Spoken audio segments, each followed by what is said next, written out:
Donald Trump has officially signaled the future of the American economy by nominating Kevin Warsh to succeed Jerome Powell as the chair of the Federal Reserve in May of 2026.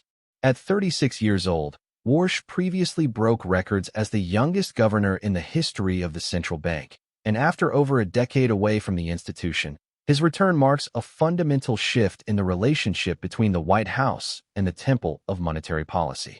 While Warsh was once known as a fierce hawk who criticized money printing and aggressive stimulus, his recent evolution has made him the ideal candidate for the Trump administration.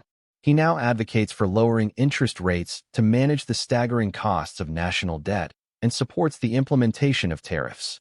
This pivot serves as a strategic bridge between three powerful interests: Donald Trump's demand for lower borrowing costs, Wall Street's desire for a seasoned veteran with Goldman Sachs credentials, and the institutional need for a leader who understands the mechanics of global finance.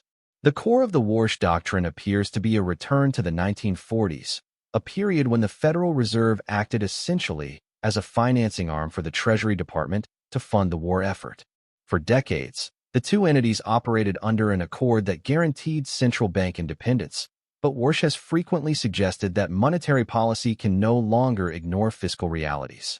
With interest payments on national debt now exceeding military spending, the motivation is clear. The administration seeks a partner in the Federal Reserve who will help monetize the debt rather than fighting it through high rates. Critics argue that this appointment signals the politicization of the central bank. Rather than acting as an independent technocrat, Warsh has paved his path by suggesting that the independence of the Federal Reserve may actually be a hindrance to solving modern economic crises. His strategy is expected to be one of gradual integration, lowering rates under the guise of debt management and slowly increasing the central bank's purchase of government bonds until the line between the Treasury and the Fed is blurred. As Warsh prepares to take the helm, the traditional independence of the Federal Reserve may be entering its final chapter.